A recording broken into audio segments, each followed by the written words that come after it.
You're a doctor. Give me a break, haha.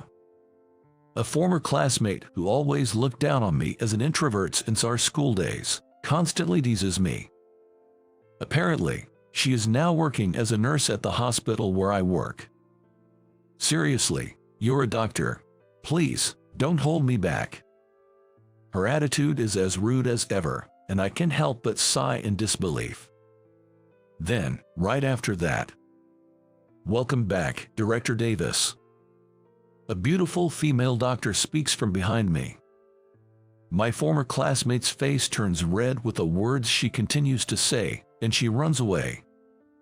I never imagined that something like this would happen to us. I am Bob Davis, a 40-year-old doctor. My specialty is cardiac surgery. To learn cutting-edge techniques, I worked in a hospital in Germany for 10 years. Bob, I actually have something important to discuss with you. Something important. A hospital specializing in cardiac surgery is going to be built. I want your help with it. I received a call from my mentor about the construction of a new hospital specializing in cardiac surgery, and it seems I was chosen for the project. I accepted the offer and returned to my country after a long time. You're back. Welcome home, Bob. I'm back, Dad. Thanks for picking me up. My father came to pick me up at the airport. We're going to our house, right? Yes, that's right. For the time being, until I find a new place, I plan to stay at my parents' house. So, I nod at my father's words and get into the car. Your mother has been eagerly waiting for your return. Is that so? Every day she counts down the days until you return, wondering what to cook for you. I'm tired of hearing it. Haha, that's just like Mom. Hearing from my father that my mother was eagerly waiting for my return, I couldn't help but laugh, easily picturing her. Looking out the car window, the passing scenery made me feel somewhat nostalgic. Welcome back, Bob. I've been waiting for you. Thanks, Mom. I'm back. Must have been a tough journey. You've aged. Arriving home, I'm greeted by my mother. Like my father, she seems older than when I last saw her, reminding me of the passing time. I'm about to start cooking. Why don't you rest a bit until it's ready? Your room is clean. You can lie down there. Thanks, I think I'll do that. Taking my mother's offer, I head to my old room, which is kept just as it was, and I sit down comfortably. Feels nostalgic. It's really just like old times. Muttering to myself, I look around the room and notice my high school yearbook. Looking through the yearbook, I realize that while I still have contact with a few classmates, I have no idea what most of them are doing now. Well, they probably feel the same about me. As I go through the album, memories of high school naturally come back to me. I've always been shy, with only a few people I could call friends. Moreover, I've had the dream of becoming a doctor since I was young, so I spent most of my time studying. I was deeply inspired by Dr. Smith, who took great care of my mother when she was ill. I asked him how to become like him, and he said, "The key is to study a lot. The more you study, the more people you can help." From then on, I led a life centered around studying. Because of that, I honestly felt like an outsider in my class. There were some who mocked me for being an introvert, especially a girl named Lisa, who was one of the most popular among the girls, would say, "Bob is such a boring introvert, isn't he?" Definitely. He's boring and kind of uncool. Exactly. He does nothing but study. A guy whose hobby is studying is really dull. I don't care what you think of me. What? The introvert is getting cheeky. She often came up to me with such remarks. It was the same in both middle school and high school, but her lines never varied, always calling me an introvert like it was her catchphrase. Introvert types are really creepy. They're so gloomy. If you think that, then stop bothering me. Shut up, really. The atmosphere gets worse when there's an introvert around. She persistently said unpleasant things like that. To make matters worse, Lisa had a wide social circle, even seeming to have connections with boys from other schools. Hey, the introvert's getting too cheeky. Always studying, trying to show off how smart you are. Study geeks definitely don't get any dates. Well, those who seem to be the more outgoing type, not part of the party crowd but still active, sided with Lisa and began to harass me. It was annoying to be bothered by these guys, but what mattered most to me was studying. I ignored them completely, not giving them any attention. Eventually, they got bored and stopped bothering me. Even amidst this, there were decent friends in my class who weren't part of the popular crowd. "Bob, can you help me with this?" "Sure, no problem." "Hey, do you mind hanging out after school today?" "Well, I guess a break is needed once in a while." "Sure, I'll join you." "Thanks, Bob." I, just like my peers, diligently pursued my studies, occasionally indulging in play and detours, enjoyed high school life reasonably. At times, acting like typical high schoolers, we'd do silly things or ride our bikes all the way to the beach. It wasn't all bad. I reflect on those days. When I hear my mom calling out that dinner is ready, I decide to put away the photo album and head to where my mom is. By the way, I'm still in touch with my friends from that time, and when they heard I was back in town, they suggested we grab a drink when time allows. Looking forward to that, I decide to turn in early to prepare for tomorrow.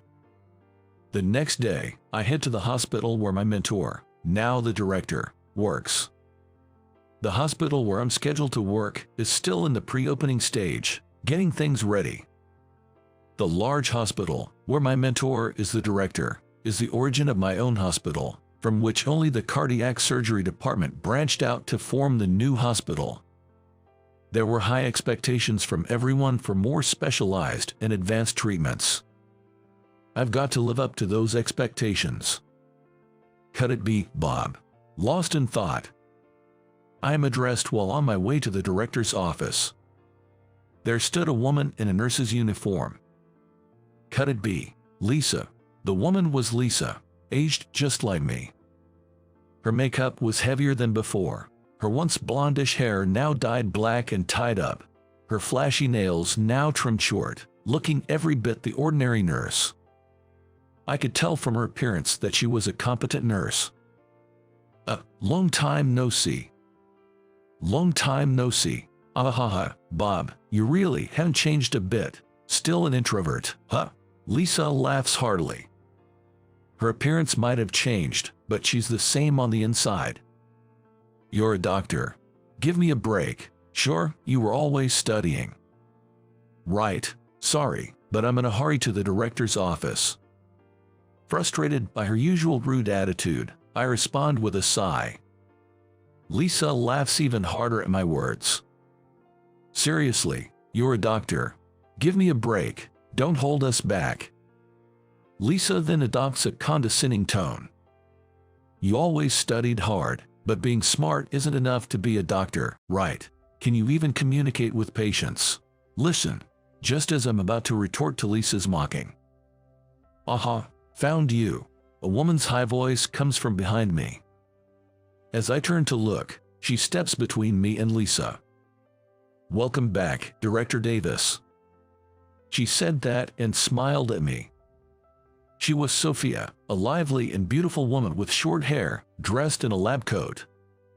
To me, she is a junior doctor and can be called the ace of cardiac surgery. She looks up to me with admiration. I was so surprised to hear Bob was coming back. I came looking for you at the hospital today because I heard you'd be here. I absolutely want to be your assistant and learn your advanced techniques. All right, all right. I calmed down the excited Sophia with a laugh, forgetting the anger I had felt just moments ago.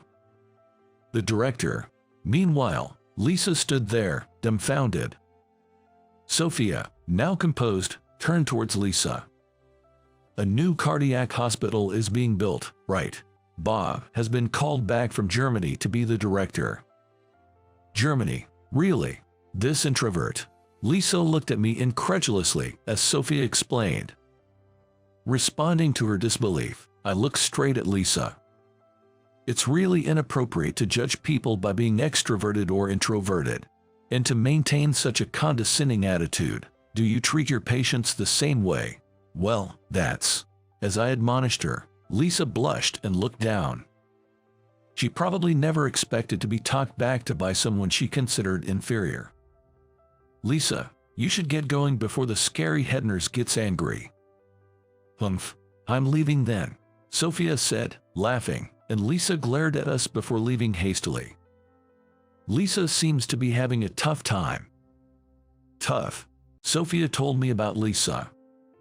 Lisa transferred here from another hospital a few years ago. I don't know much about her, but she's a single mother with a child. Apparently, Lisa was desperate to remarry, actively participating in matchmaking events and social mixers. However, she hasn't had much luck, perhaps due to high standards. After all, Lisa is 40, the same age as me. She's rumored among the younger nurses to be somewhat pitiful. Almost all the male staff in this hospital have been approached by Lisa. Be careful, Bob. She must be really desperate. I thought about this as I listened to her. Well, Bob will be fine, right? Hey, we're in a hospital here. Oh, sorry. I smiled at Sophia, who trusted me, and said that just in case. I agreed with her words. I could confidently say that nothing would happen between me and Lisa. But her situation did concern me a bit. As the director, I was leading a busy life. Bob, about this patient. Yes, that's right.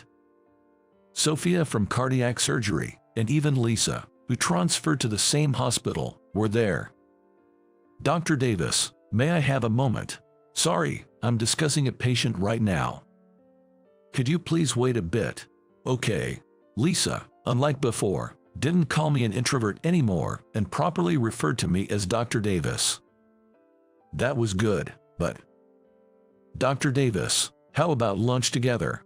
Sorry, I have a meeting planned with the other director. I see.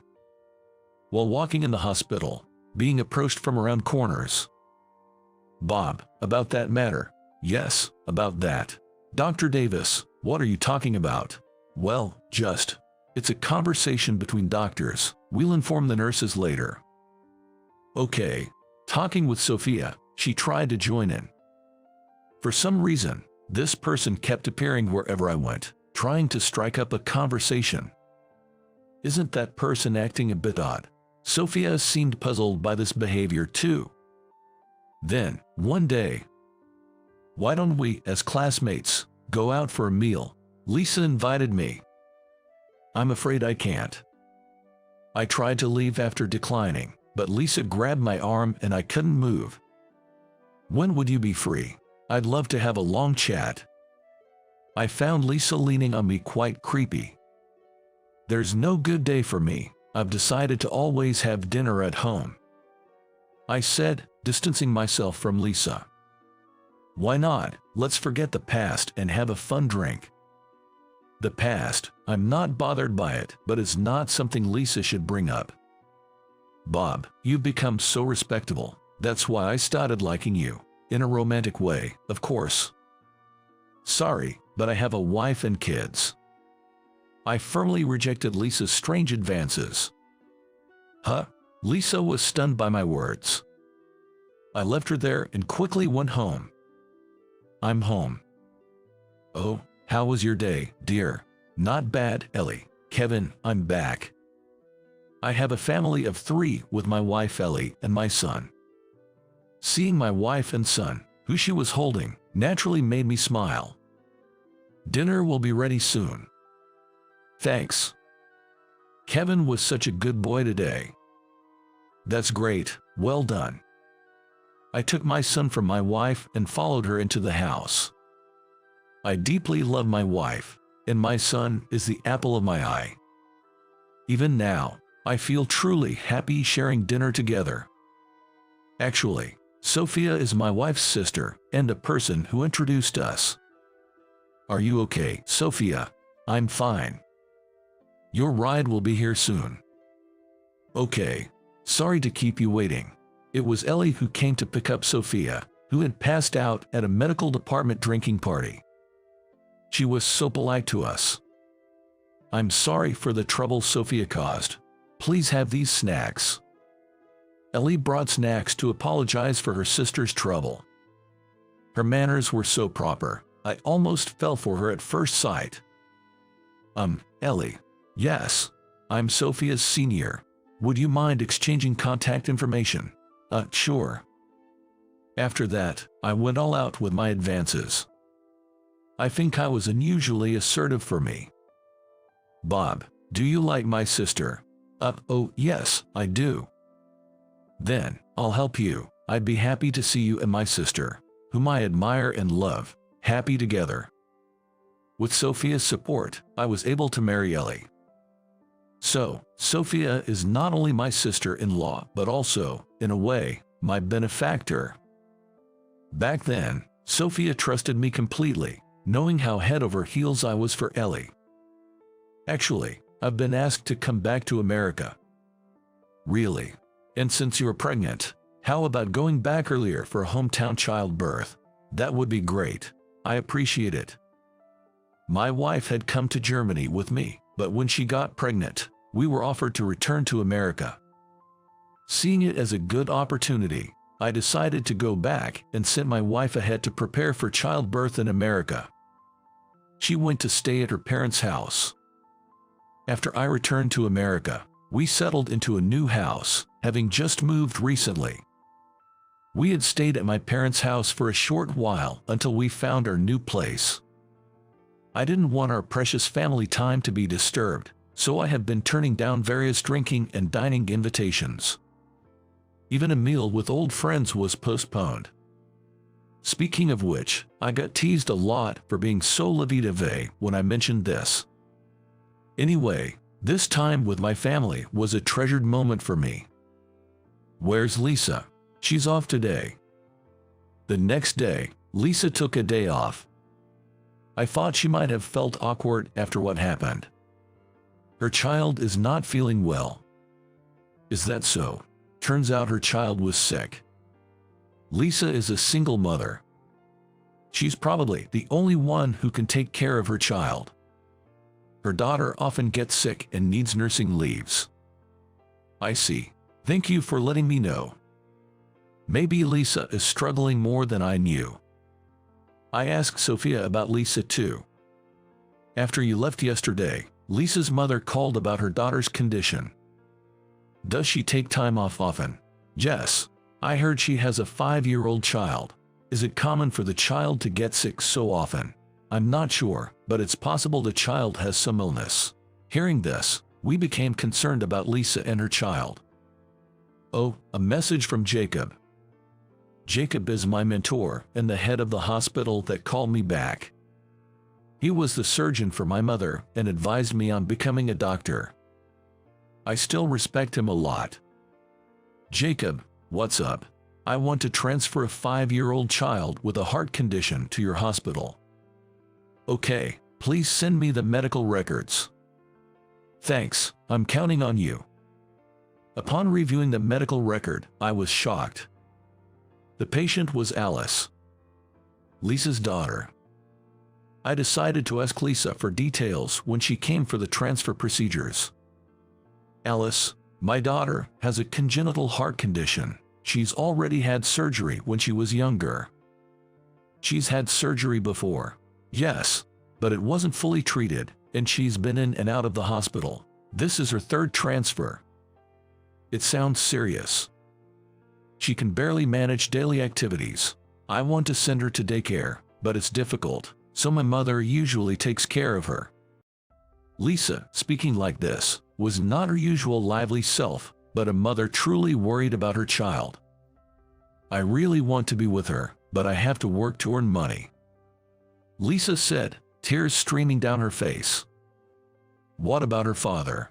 After learning about Alice's illness, he left a divorce note and disappeared. I haven't been able to contact him since then. I really don't know where he went. Lisa, sorry for asking, but are you okay? Thanks. I wanted to remarry for money. I thought a doctor would have money I needed for Alice's surgeries. I patted Lisa's back as she lamented. There's a high medical expense system in America, and children's medical fees are subsidized by the government. It shouldn't be an unpayable amount. I know that, but I was told her condition couldn't be treated in America. It would cost a fortune to go abroad for surgery. Lisa raised her voice. I looked at her squarely. There's no need to go abroad. What? I said quietly, and Lisa looked stunned. I'll treat her. Leave it to me. Bob, Dr. Davis, please take good care of Alice. I performed Alice's surgery with Sophia as my assistant. We'll definitely cure her. Yes. The surgery took time but was a success. Mommy, I want to go to school. Yes, you will. Let's focus on getting better for now. Okay. Alice gradually regained her health. If things continue like this, she should be able to attend elementary school. Dr. Davis, thank you so much. Yeah, I'm glad we could treat her. Lisa expressed her gratitude. And about what happened in school? Yes. I know saying sorry isn't enough, but I'm really sorry. She then deeply apologized for her past harassment. I can forget the past, but it has nothing to do with my work. A doctor puts their all into treating any patient. Thank you so much.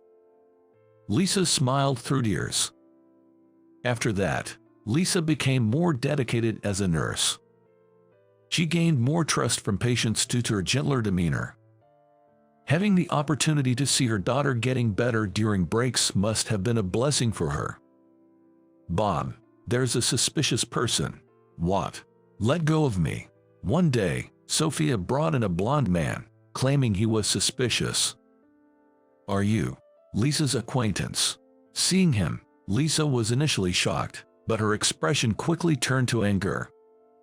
Let me hit him once. Hey, calm down. Please stop, Lisa. So, Lisa tried to grab the man, and Sophia and I had to desperately stop her. Don't stop me. That idiot is my ex-husband. The one who left the divorce note and disappeared. He disappeared when things got tough, and now he shows up out of the blue. Wait a minute. Don't hit him. That's not the solution. Eventually, we calmed Lisa down and took her and her ex-husband to the director's office to talk. The blonde man was David, Lisa's ex-husband and Alice's father. Lisa, I'm truly sorry.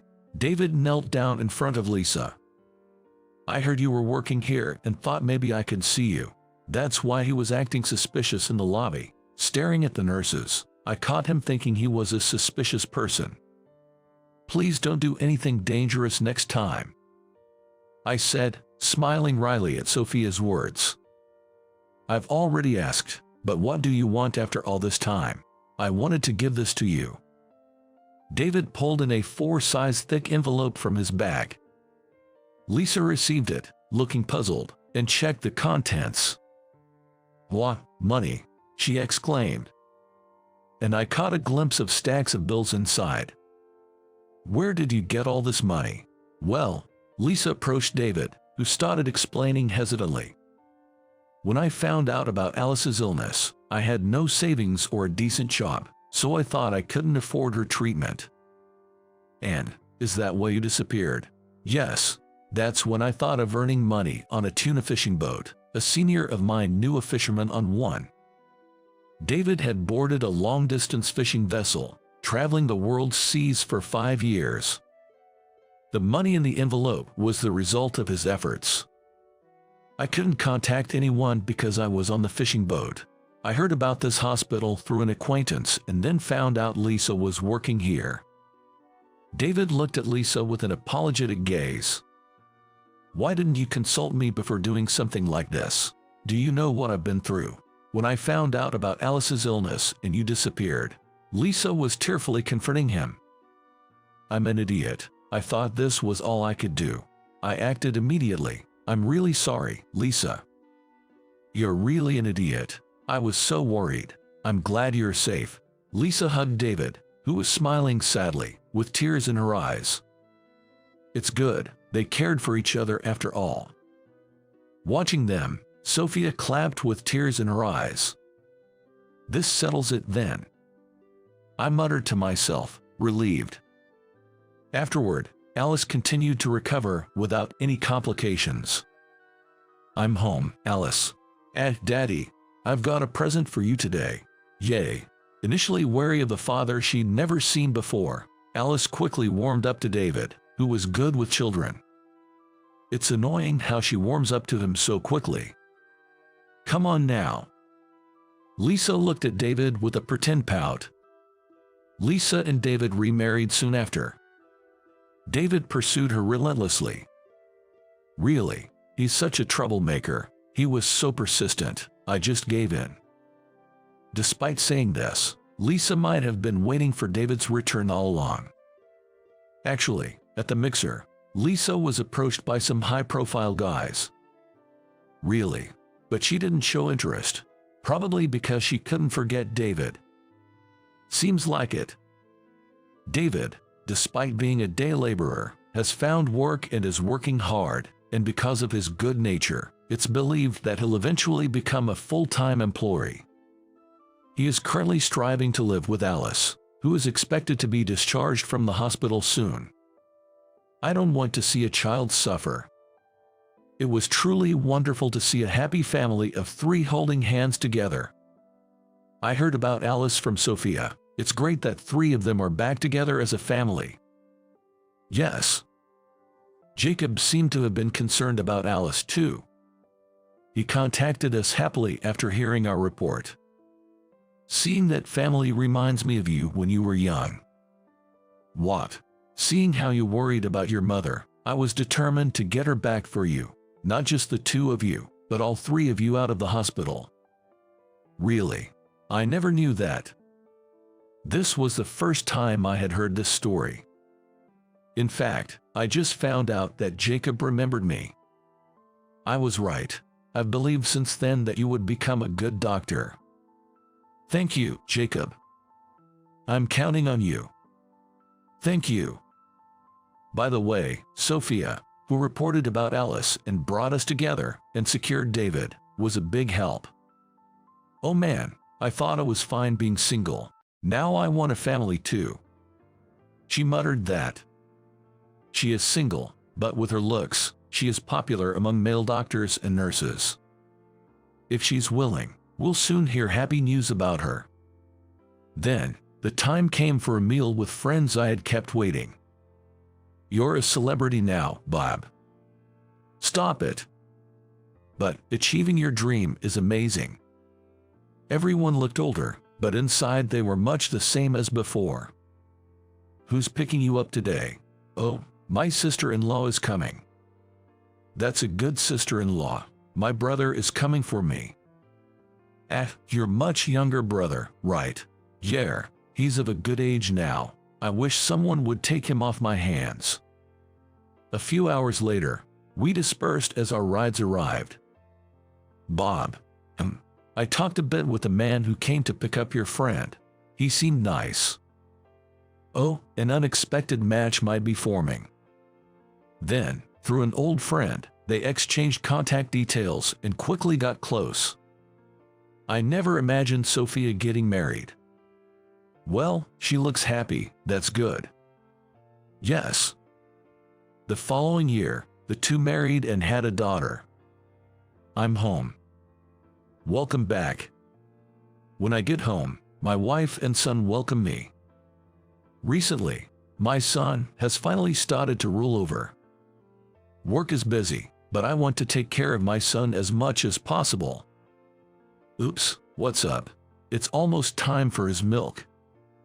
Then, I'll make it. Can you look after Kevin? Yes, please do. I've become adept at making milk and changing dirty diapers. Hey, do you have this weekend off? Yeah, I do. How about we go shopping together? Sounds good. Let's go out as a family of 3. When we go shopping, I always volunteer to hold him. I play with him whenever I can and make sure to spend time with my wife as well. My child is truly the apple of my eye. I suddenly remembered the Lisa family. A family that almost fell apart due to a misunderstanding.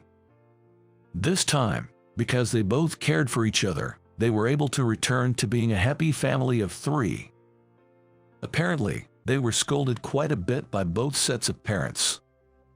They were forgiven by promising to stay together and be happy until the end. Dr. Davis, Mommy is smiling, and I'm happy. That's great, Alice. Yeah, I love Mom and Dad. Seeing Alice say this, Lisa and David smiled happily. Watching that couple taught me the importance of properly expressing our feelings to each other. Thank you always. I looked at my wife and said that.